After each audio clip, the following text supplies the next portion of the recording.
Good evening, sir. Good evening. Kindly introduce yourself to us in 10 seconds. My name is Olusoji Adeniyi.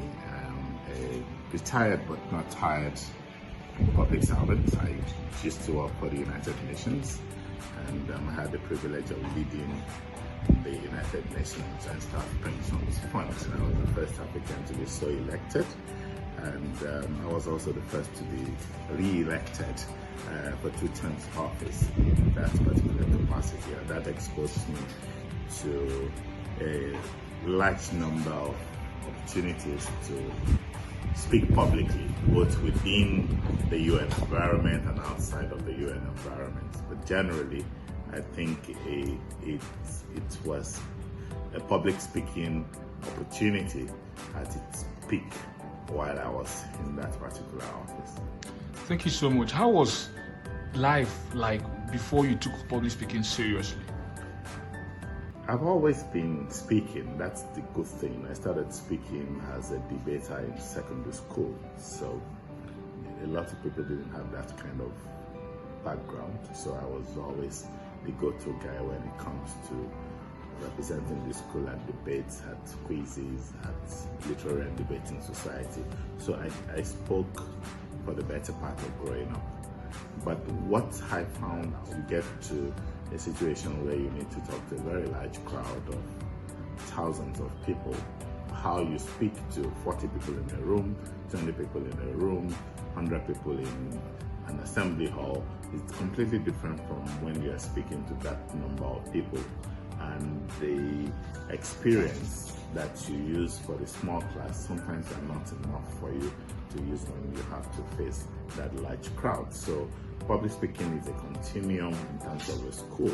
There's never a destination in my view.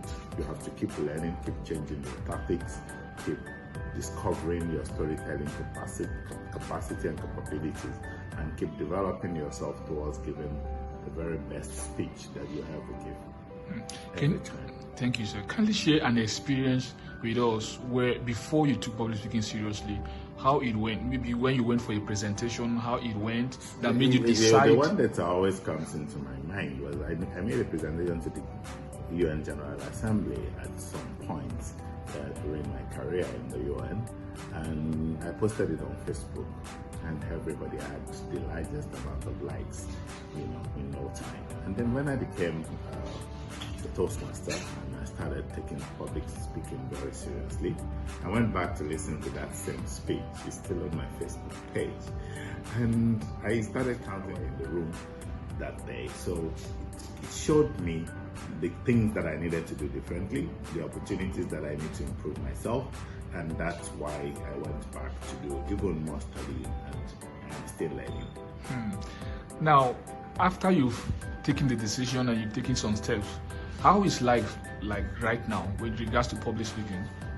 The truth is that I'm a lot more comfortable now than I was. I'm a lot more ready for impromptu opportunities. I'm a lot ready to take on any project at any time. I can speak in the shortest possible time. You only need to let me know that you'll be talking about XYZ in the next 5 minutes, and I'll be up there ready to go, because I now understand the technique of how to put together a body of speech, the introduction, the main body, the closing.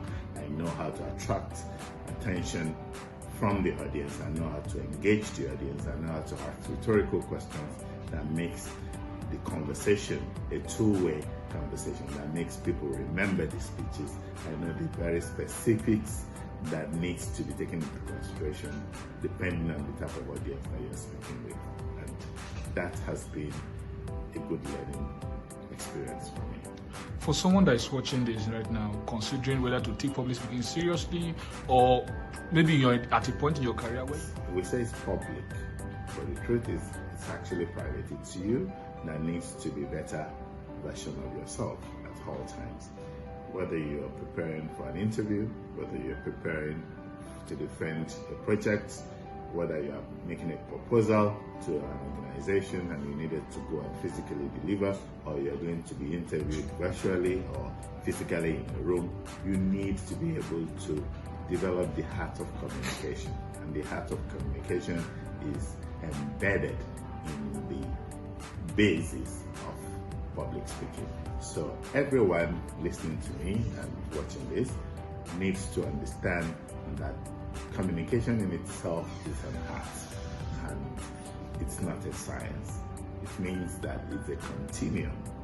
There are no do this and get this result. No, you have to keep happening. That's why it's not a science. Science is you keep doing the same thing and you must be able to have a replicability of the same thing happening.